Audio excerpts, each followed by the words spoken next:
Hello Mumbaikar. Today I have discovered one of the hidden gems of Mumbai which I was never aware of.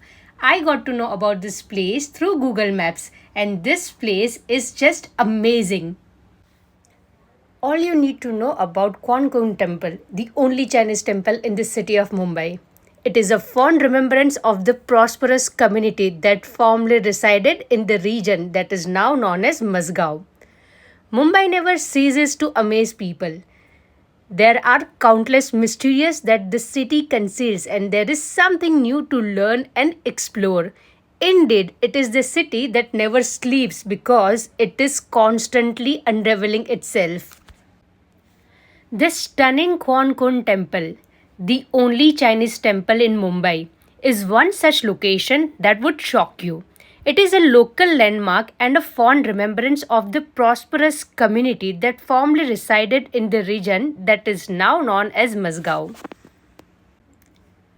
In the early 1900s, Masgao was home to the vibrant C. Yub Kun population of Mumbai when they were employed by the East India Company. These folks, who were originally from Canton in southern China, relocated to India.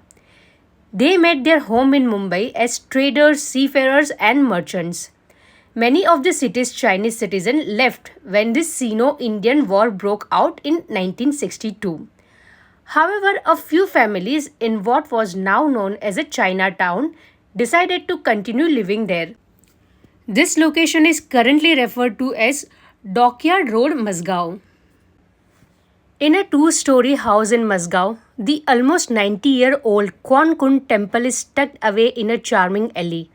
Nothing about dilapidated structure reveals from the outside that there is a house of worship within. There is just a small gate painted in red which serves as the only entrance to the temple.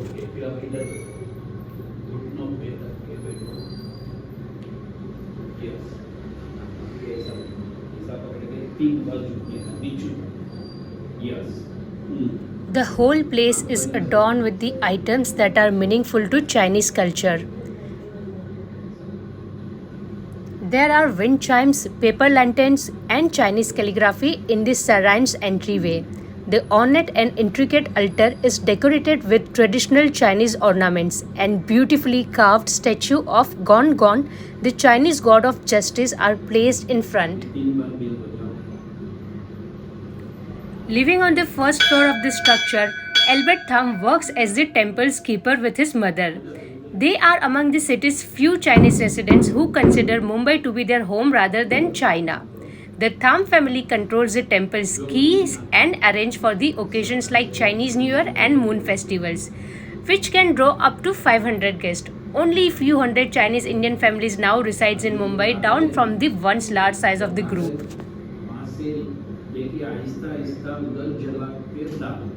वहां से ही चला के लाना है वहां से जला के डालना या फिर लाइटर लेके उधर जाके खड़ा करके जलाओ चलो. The Kwan Kun temple is a symbol of what has been lost. However, the significance of the functioning temple to Mumbai's Chinese population also serves as a further reminder that, despite these families like Albert Thams have chosen to call Mumbai home. ये future वाला क्या था? Future वाला आपको करनी है। हाँ। तो अभी आप इधर बैठो। ले लो। ऐसा टेढ़ा रख के घुटनों पे बैठो। ऐसा ऐसा करके एक गिरेगा ना बस गिरना नहीं।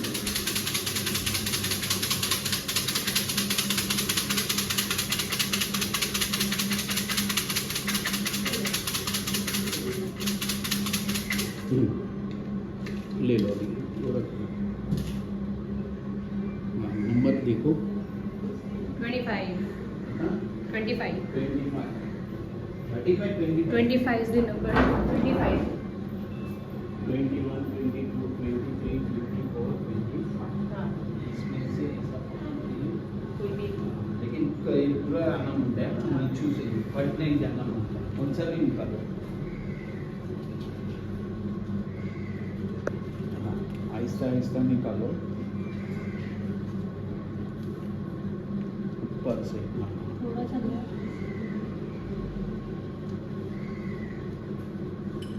दूसरा निकालो, ऐसा रहेगा पूरा पूरा है ना? नहीं, मेरे को 3 नंबर दिया। वो निकालो। वही तो बोला आपको, क्या आहिस्ता आहिस्ता निकालो टेढ़ा करके, बीच में से निकालो, वो मत निकालो, बीच में से निकालो। The temple is open daily from 10 am to 4 pm. On some days when it closes at 11 am, you can enter it by asking for the keys on the first level, which a kind elderly woman will deliver to you. Take a look at the Buddha temple on the ground floor and the Chinese king temple Kon Kun on the second story. For lovers of history, it is a must-see location.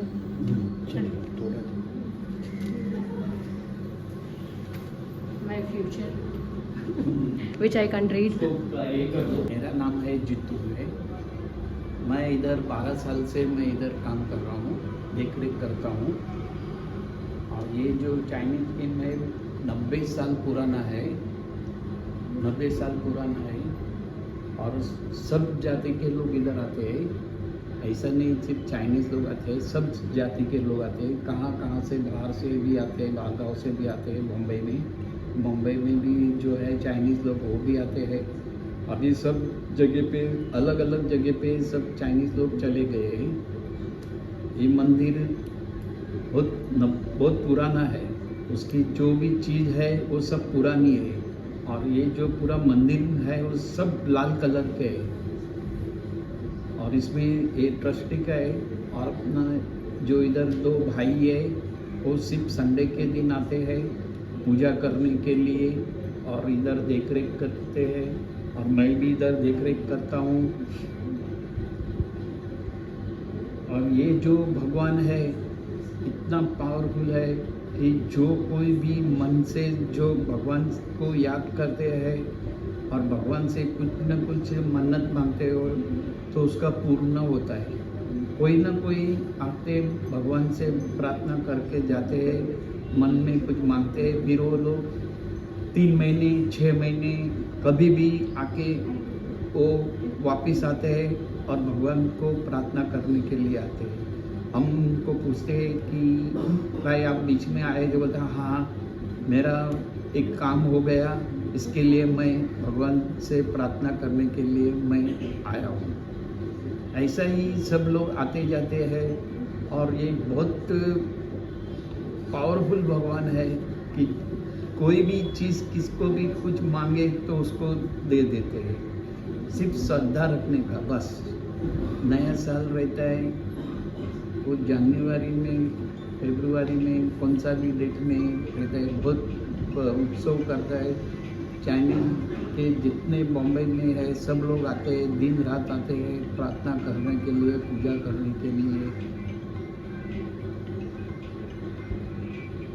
और दूसरी एक बार मेरा जो काम था वो भगवान ने मेरा पूरा किया। और मैं सच्चे दिल से मैं भगवान को मैं चाहता हूँ, बस यही है कहानी। तो कैंडल जलाना पड़ता है, कैंडल, फिर उधर अगरबत्ती कैंडल रखना पड़ता है, भगवान को प्रार्थना करने का रहता है, फिर इधर बैठना पड़ता है, भगवान से ऐसा हाथ जोड़ना पड़ता है, ऐसा हाथ जोड़ के 3 बार ऐसा करना पड़ता है, झुकना पड़ता है। फिर उसके बाद 3 बार वो बेल बजाना पड़ता है और 3 बार एक ढोल बजाना पड़ता है।